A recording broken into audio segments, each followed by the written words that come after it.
আমি যখন এগুলো প্রথমবার দেখেছিলাম তখন আমার কাছে কোরআনের মতোই লেগেছিল। সবকিছুই তো দেখা যাচ্ছে কোরআনের মতো।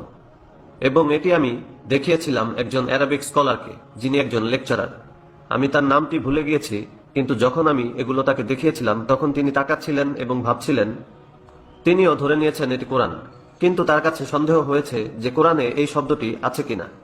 কিন্তু তিনি স্মরণ করতে পারছেন না যে কোরআনে আব্বানা শব্দটি কোথায় রয়েছে। তাই তিনি এই শব্দটি কোরআন থেকে বের করার চেষ্টা করছেন। আব্বা না, আব্বা না, এরকম কিছু কি রয়েছে কোরআনে? তিনি হাফেজ নন, কিন্তু তিনি বলছেন যে এরকম কিছু মনে হচ্ছে না আছে। এরপর আমি তাকে বললাম এটি কোরআন নয়, এটি হলো পবিত্র বাইবেল। এগুলো হলো খ্রিস্টান কিতাবুল মুকাদ্দাস, খ্রিস্টান কিতাবুল মুকাদ্দাস, খ্রিস্টান কিতাবুল মুকাদ্দাস। এগুলো মুসলিমদেরকে বিনামূল্যে দেয়া হচ্ছে। গরিব মুসলিম, পোর মুসলিম, বিশেষত অনারব অর্থাৎ যারা নন অ্যারাব, যেমন Bangladeshi, Pakistani, Indonesian, Malaysian, Nigerian, Ghanaian, মিশরীয়, ফালাহিন, তারা এটাকে গ্রহণ করবে, এরপর চুমু খাবে, তারপর এটা নিয়ে ঘরের দেয়ালে ঝুলিয়ে রাখবে। এবং কিছু মসজিদেও তারা এগুলো ঝুলিয়ে রাখে। তারা ভাবে এগুলো তো কোরআনের আয়াত। In South Africa?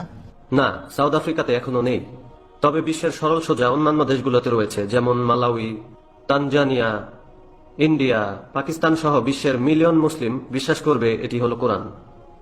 এরপর চুমু দিয়ে দেয়ালে ঝুলিয়ে রাখবে।